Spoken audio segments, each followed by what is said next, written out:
Operation కగార్కు sun stroke వడదెబ్బతో 40 మందికి పైగా జవాన్లకు dehydration. Army హెలికాప్టర్లో భద్రాచలం వెంకటాపురం హాస్పిటల్కి తరలింపు. కర్రెగుట్టలో మావోయిస్టుల కోసం 10,000 మంది బలగాలు కూమింగ్ చేస్తా ఉన్నాయట. ఈ మావోయిస్టులు దొరికిన దానికంటే ఎక్కువ నష్టపోతుంది మన ఆర్మీయే. 40 మంది జవాన్లకు పైగా డిహైడ్రేషన్ అయిందట. ఎండ దెబ్బ ఉన్నాయా అంటే హెలికాప్టర్ తీస్తున్నారు.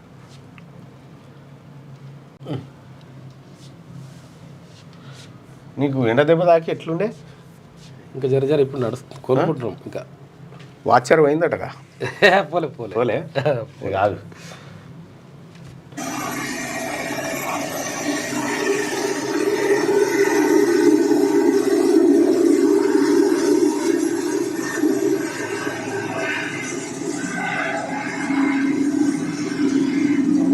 అయితే వాళ్ళు శాంతి చర్చలకు ఇది శాంతి చర్చలకు మేము సిద్ధంగా ఉన్నామని నిన్న north zone sub zonal bureau communist party of India ఒక లేఖను విడుదల చేసింది.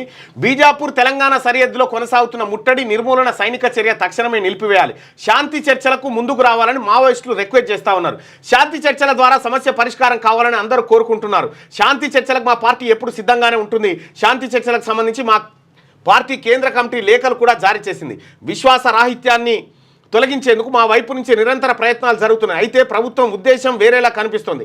శాంతి చర్చల ద్వారా సమస్యను పరిష్కరించే అవకాశం ఉన్నప్పటికీ అణిచివేత, హింసాకాండ ద్వారా సమస్యను పరిష్కరించేందుకు ప్రభుత్వం ప్రయత్నిస్తోంది. దీని ఫలితంగా బీజాపూర్ తెలంగాణ సరిహద్దులో భారీ సైనిక ఆపరేషన్ ప్రారంభమైంది. ఈ ప్రచారాన్ని వెంటనే ఆపాలి, బలగాలను ఉపసంహరించుకోవాలి. చర్చల ద్వారా సమస్యను పరిష్కరించే మార్గాన్ని అనుసరించి అనుకూల వాతావరణాన్ని కల్పించాలని ప్రభుత్వం అభ్యర్థిస్తున్నాం.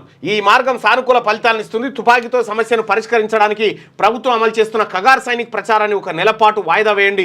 మా విజ్ఞప్తికి ప్రభుత్వం సానుకూల స్పందన కోసం ఆశతో ఎదురు చూస్తున్నామని మావోయిస్టులు ఒక లేఖ రాసిరు. అంటే మా 1 నెల ఇవి కాల్పులు వాయిదా వేయండి, మేము చర్చలకు సిద్ధంగా ఉన్నామనేటువంటి రిక్వెస్ట్. అంటే మావోయిస్టు పార్టీ తన బలహీనతను ఈ లేఖ ద్వారా బయట పెట్టుకున్నట్టు అయింది. సో యుద్ధంలో అయితే తుపాకీ కొట్టడం ద్వారానే ఏది మనం సాధిస్తామనేటువంటి సిద్ధాంతాన్ని నమ్మిన మావోయిస్టు పార్టీ తుపాకులు పక్కకు పెట్టి చర్చలకు వద్దామనేటువంటి సిద్ధాంత విరుద్ధమైనటువంటి చర్చకు దిగడం ఆ పార్టీ బలహీనతను బహిరంగపరుస్తూ ఉంది.